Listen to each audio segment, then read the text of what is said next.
राधे राधे, जय एकविरा. तर आज निर्जला एकादशी आहे. सकाळी देवपूजा करायला घेतली, दारात दिवा लावला देवांच्या स्वागतासाठी.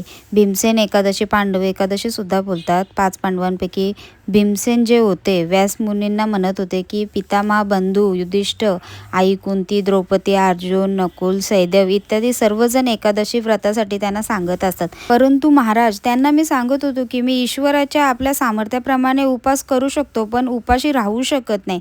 त्यावर व्यासजी म्हणाले की हे भीमसेन, जर आपण नरकाला वाईट आणि स्वर्गाला चांगले मानत असाल तर प्रत्येक एकादशीला, या दोन्ही एकादशी म्हणजे महिन्यातल्या, अन्न खाऊ नये. भीम म्हणतात, पितामह, मी तर आधीच सांगितले, मला भूक सहन होणार नाही. वर्षातून जर एक उपास असेल तर तो करू शकतो, कारण माझ्या पोटात रुक नावाची आग आहे, म्हणून मी खाल्ल्याशिवाय जगू शकत नाही. अन्न खाल्ल्याशिवाय ती शांत होत नाही. म्हणून तुम्ही मला इतकाच उपास सांगा जो वर्षातून एकदाच केला पाहिजे आणि स्वर्गाची प्राप्ती होऊ शकते. श्री व्यासजी म्हणाले की पुत्र, अनेक महारथी ऋषीमुनी बरीच शास्त्र वाचली, पण जर प्रत्येक स्वर्ग प्राप्ती होऊ शकते तर याचा प्रकार धर्मग्रंथात दोन्ही बाजूच्या एकादशीचे व्रत ठेवले पाहिजेत.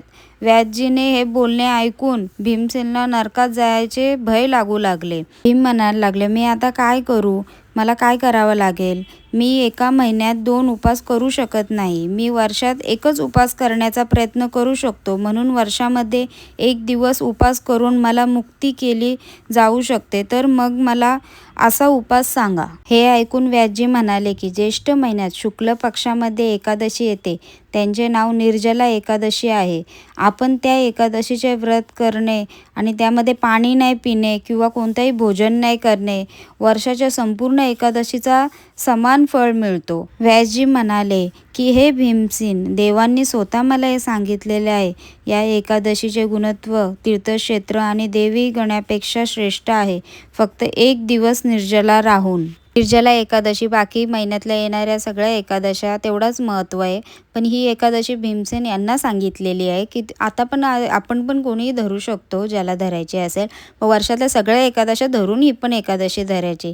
आताचं कसं आहे, वर्षातली कुठलीही एकादश धरत नाही, पण ही निर्जला धरतात म्हणजे हिला महत्त्व आहे म्हणून. असं नाही, ही त्यांना सांगितलेली आहे, कारण की त्यांच्यात तेवढी शक्ती होती, त्यांना तेवढा खायला लागायचा, त्याच्यामुळे त्यांना भूक सहन नव्हती होत.